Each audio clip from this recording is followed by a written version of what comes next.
Hello everyone, स्वागत है आप सभी का आपके अपने यूट्यूब चैनल अध्ययन मार्ग पर। फ्रेंड्स, आज की वीडियो में हम करेंगे सीटेट 2023 के पेपर 1 का एक नए टॉपिक को स्टार्ट। आज का टॉपिक है हमारा मल्टीप्लिकेशन यानी गुना।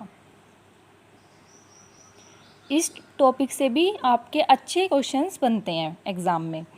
तो सबसे पहले बात करेंगे कि मल्टीप्लिकेशन के अंदर जो क्वेश्चंस बनते हैं वो बनते हैं मेनली फैक्टर्स से। फैक्टर्स यानी कि गुणज या फिर गुणनखंड।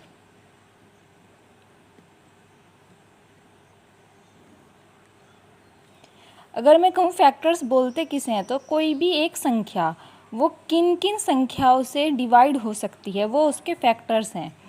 एग्जाम्पल के लिए हम ले लेते हैं 12। तो अब मैं कहूँगी 12 के फैक्टर्स, तो वो नंबर जो इसे डिवाइड करेंगे, जो इसे भाग करेंगे पूरा पूरा, ऐसा नहीं कि रिमाइंडर बचे, वो इसके फैक्टर होंगे। तो एक तो क्या होगा 1 सबका फैक्टर होता है। दूसरा 2 से हो जाएगा 12 डिवाइड। तीसरा 3 से, 4 से, फिर 6 से हो जाएगा और फिर अपने आप से यानी कि 12 से। तो अगर हम बात करें कि नंबर ऑफ फैक्टर्स कि इसके कितने गुणनखंड हैं 1 2 3 4 5 6, तो 6 गुणनखंड हैं इसके। मतलब 6 ऐसे नंबर हैं जिनसे हम इसे पूरा पूरा भाग कर सकते हैं। अब देखिए 12 एक छोटा नंबर था तो हमने ऐसे करके लिख लिया, लेकिन एग्ज़ाम में क्या हो जाता है कई बार बड़ा नंबर भी आ जाता है। तो उसके लिए हम क्या करेंगे, उसके लिए एक मेथड होता है, एक शॉर्ट ट्रिक की तरह ही है, जिससे हम किसी भी नंबर के फैक्टर्स की संख्या को पता कर सकते हैं। उसके लिए जो यूज़ करेंगे वो करेंगे हम prime factorization method. Prime factorization method.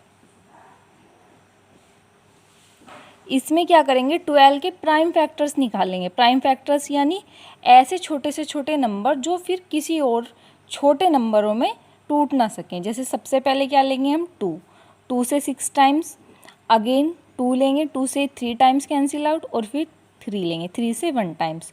तो मैं क्या लिख सकती हूँ 12 इज इक्वल टू 2 की पावर 2 2 बार आया है इंटू 3 की पावर 1। अब अगर हमें इसके नंबर ऑफ फैक्टर्स निकालने हैं, गुणनखंडों की संख्या निकालनी है, तो उसके लिए क्या तरीका है, number of factors is equal to, तो ये जो 2 है इसकी यहाँ पे पावर जितनी है उसमें +1 करेंगे, तो क्या हो जाएगा 3 इंटू इसकी पावर में भी +1 2 इज इक्वल टू 6। यानी कि 12 के जो फैक्टर हैं वो 6 होंगे। अभी हमने ऊपर भी किया था तो एक्चुअली भी 6 ही हैं, और हमने ये शॉर्ट ट्रिक से करके देखा तो भी 6 आए। इसका मतलब ये वेरीफाई भी हो गया है।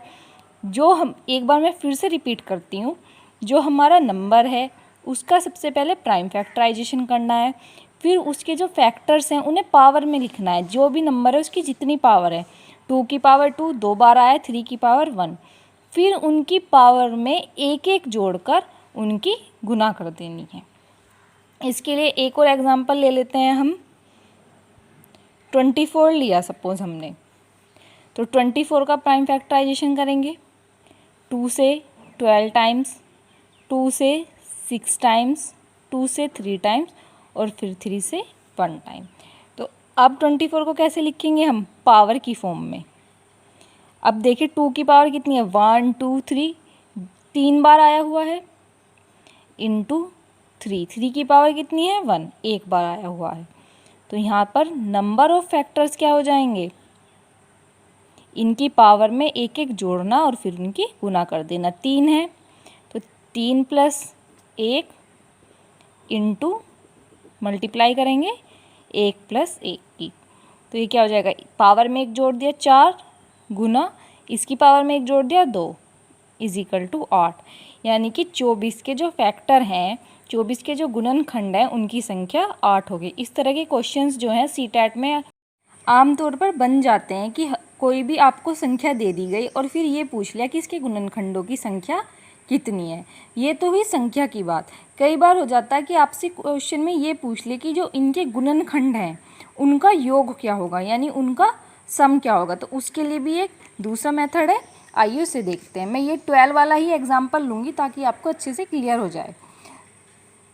12 क्वेश्चन आ जाए कि find the sum of 12 factors, या फिर हम बोल सकते हैं factors of 12, sum of factors of 12, कि 12 के जो फैक्टर हैं उनका योग निकालिए, उनका सम निकालिए।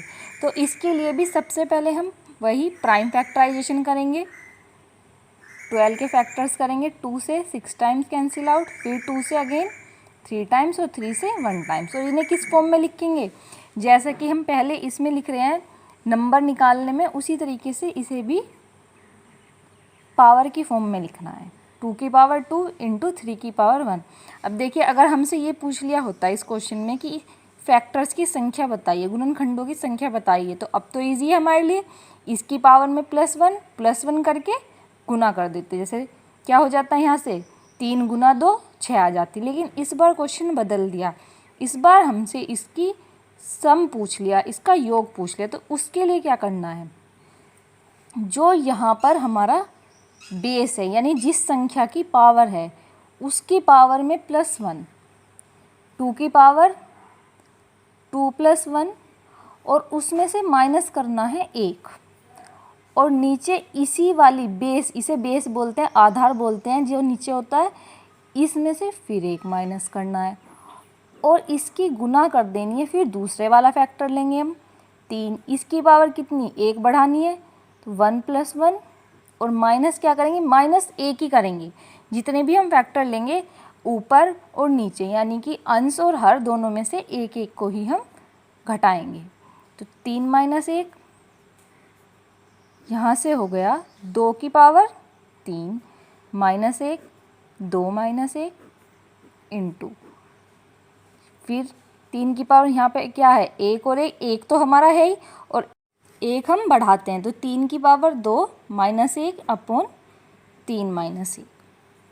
तो यहाँ पे क्या हो जाएगा 2 की पावर 3, यानी 2 गुना 2 गुना 2, तो ये क्या हो जाएगा 8 -1, और नीचे 2 में से 1 घटाया 1, गुना 3 की पावर 2, यानी कि 9 -1, और नीचे 3 में से 1 गया 2, तो यहाँ पे क्या बचा 7/1 गुना 8/2, 2 से कितनी बार कैंसिल आउट 4 टाइम्स, 7 × 4 = 28।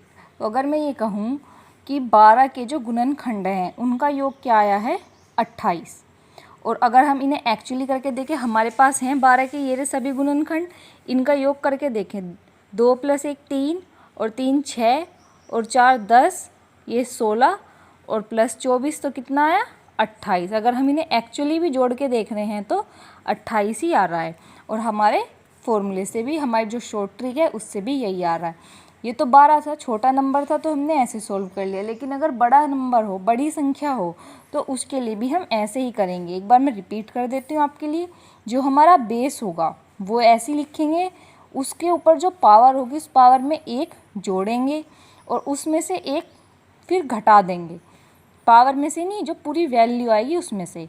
इसी तरीके से इसका जो डिनोमिनेटर होगा उसमें से भी 1 को घटाएंगे, और डिनोमिनेटर में यही बेस लेना है आपको, ऊपर और नीचे दोनों में बेस यही लेना है जो आपकी यहाँ पे जिस नंबर की पावर।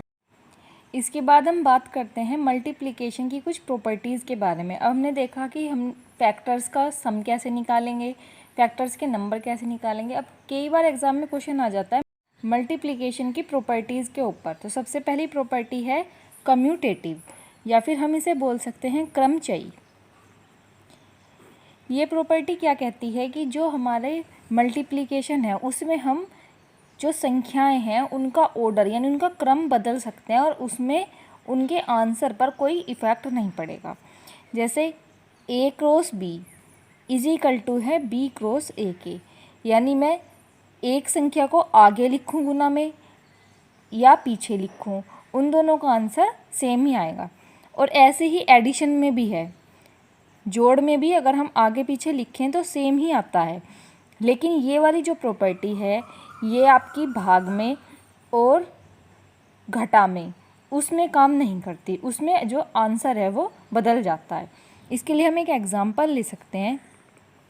जैसे मैं लिखूं 2 गुना 3 तो क्या आएगा 6, और अगर मैं लिखूं 3 गुना 2 तो भी 6 ही आ रहा है आंसर। इसका मतलब क्या है, मैं 2 को 3 से पहले लिखूं गुना में या बाद में लिखूं, आंसर पर कोई भी फ़र्क नहीं पड़ता। ये प्रॉपर्टी होती है कम्यूटेटिव, क्रमचयी। क्रमचयी मतलब हम उसका जो क्रम है वो बदल सकते हैं, वो चेंज कर सकते हैं। अब हम बात करेंगे गुना की दूसरी प्रॉपर्टी के बारे में। ये है एसोसिएटिव प्रॉपर्टी, या हम इसे बोल सकते हैं साहचर्य प्रॉपर्टी। इसके अंदर क्या होता है, जैसे हमने 3 संख्याओं को गुना में लिख दिया, a गुना b गुना c is equal to a गुना b गुना c। लेकिन अगर मैं कहूँ कि मैं पहले a और b की गुना कर दूँ और फिर उसके बाद जो आएगा उसकी गुना c में करूँ, और उसके बाद आप कहने लगे कि नहीं, हमें तो पीछे वाले 2 की गुना पहले करनी है और उसके बाद a की करनी है, यानी कि b गुना c पहले कर लें और फिर जो आएगा उसकी गुना a में कर दें, तो इस पे भी जो आपका उत्तर है वो ऐसा ही रहेगा, उस पर कोई प्रभाव नहीं पड़ेगा। वो जैसा पहले वाले केस में है ऐसा ही दूसरे वाले केस में रहेगा। इसके लिए एक एग्ज़ाम्पल ले लेते हैं, 2 × 3 × 4।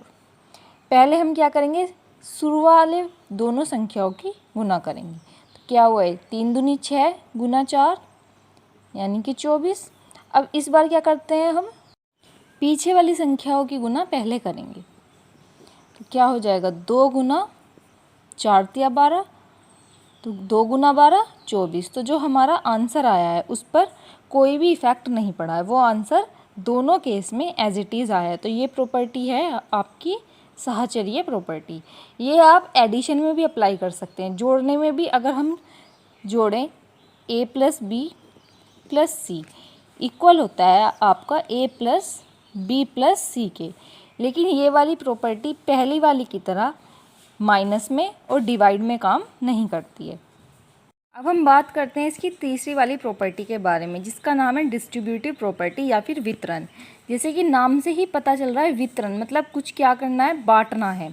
तो जो एडिशन के ऊपर जो हमारा मल्टीप्लिकेशन है वो डिस्ट्रीब्यूट हो जाता है, वो बट जाता है। जैसे a क्रॉस b + c, अंदर क्या है एडिशन और बाहर क्या है हमारा मल्टीप्लिकेशन, गुना। तो इसे हम लिख सकते हैं a cross b + a cross c, यानी कि ये जो a है ये अंदर जाकर वितरित हो गया, अंदर जाकर ये बट गया, पहले b के साथ और फिर प्लस का साइन ऐसा का ऐसा और फिर ये c के साथ। तो हम लिख सकते हैं a cross b + a cross c। इसके लिए एक एग्ज़ाम्पल ले लेती हूँ मैं, 2 गुना 3 + 5। तो सबसे पहले 2 3 के साथ बटेगा, 2 गुना 3 और फिर 5 के साथ। तो यहाँ पर क्या आ जाएगा, 6 + 10 = 16। इसे हम ऐसे भी सोल्व कर सकते हैं, 2 गुना, पहले इन दोनों को जोड़ दें 8 और ये फिर 16 आ जाएगा। तो ये क्या है, प्रॉपर्टी दोनों तरह से वर्क करती है। हम यहाँ से यहाँ भी जा सकते हैं, मतलब a cross b + a cross c से a क्रॉस b + c भी बना सकते हैं, क्योंकि यहाँ से a कॉमन ले लेंगे तो अंदर क्या बचेगा, b + c। और इस वाले से ये यहाँ भी जा सकते हैं। इसका मतलब ये क्या है, दोनों तरह से चलती है, वाइस वर्सा, इधर से इधर भी चलेगी और इधर से इधर भी चलेगी। मैं आशा करती हूँ कि जितना मैंने इस वीडियो में आपको मल्टीप्लिकेशन के बारे में समझाने की कोशिश की है, आपको वो समझ आ गया होगा। यदि नहीं आया तो आप वीडियो को बार बार रिपीट करके देखिए, 1 या 2 बार में आपको क्लियर हो जाएगा सब कुछ। आपको ये वीडियो अच्छी लगी है तो वीडियो को लाइक करें और चैनल को सब्सक्राइब करना ना भूलें। Thank you.